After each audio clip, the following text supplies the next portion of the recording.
दोस्तों, सुभाष गजराज का प्यार भरा नमस्कार। आज हम मानवीकरण अलंकार के बारे में जानेंगे। सबसे पहले हम मानवीकरण अलंकार की परिभाषा देखेंगे। जब प्राकृतिक वस्तुओं जैसे पेड़, पौधे, बादल आदि में मानवीय भावनाओं का वर्णन हो, यानी निर्जीव चीज़ों में सजीव होना दर्शाया जाए, वहाँ मानवीकरण अलंकार होता है।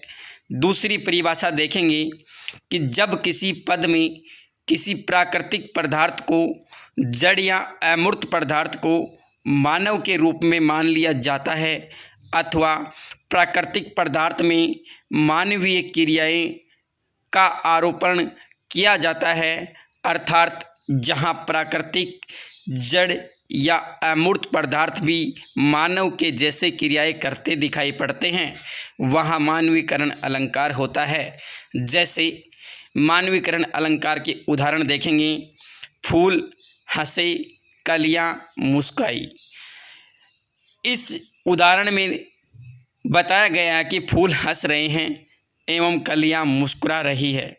जैसा कि हम जानते हैं कि हंसने व मुस्कुराने की क्रियाएं केवल मनुष्य ही कर सकते हैं, प्राकृतिक चीज़ें नहीं। ये असलियत में संभव नहीं है। एवं हम यह भी जानते हैं कि जब सजीव भावनाओं का वर्णन चीज़ों में किया जाता है, तब यह मानवीकरण अलंकार होता है।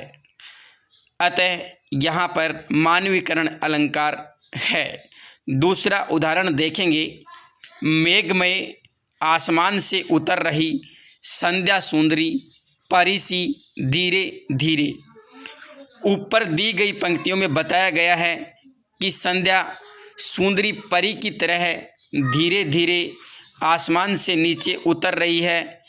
इस वाक्य में संध्या की तुलना एक सुंदर परी से की गई है।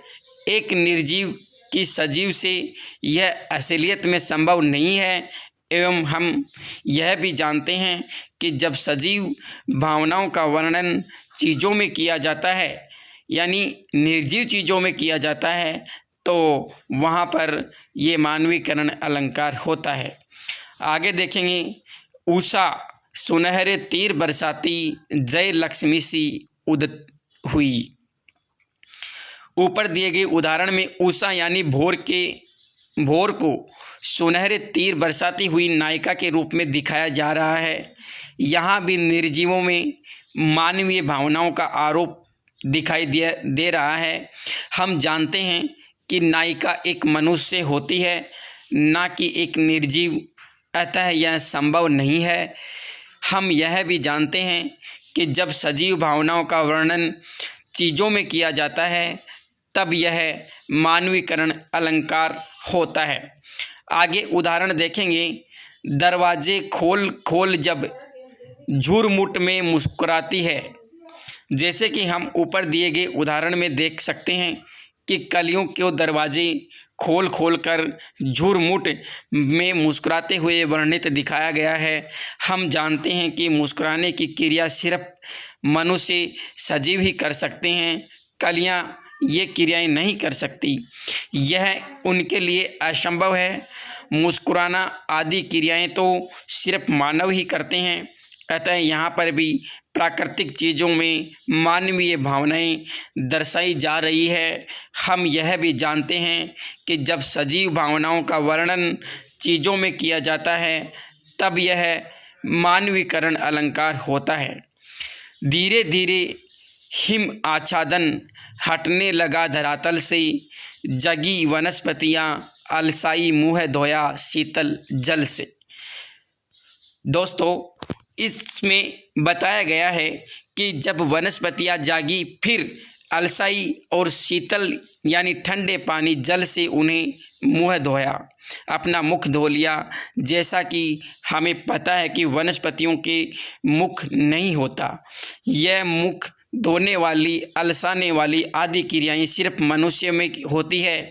ये क्रियाएं वनस्पति द्वारा किया जाना असंभव है। अतः यहाँ पर भी मानवीकरण अलंकार है। आगे देखेंगे, सागर के उर पर नाच नाच करती है लहरें मधुर गान। इस उदाहरण में देखेंगे कि जैसा कि आप ऊपर दिए गए उदाहरण में देख सकते हैं कि लहरों को नाचता हुआ व गाता हुआ वर्णित किया गया है। नाचना, गाना आदि क्रियाएं सिर्फ मनुष्य की क्रियाएं होती है, ना कि किसी निर्जीव की।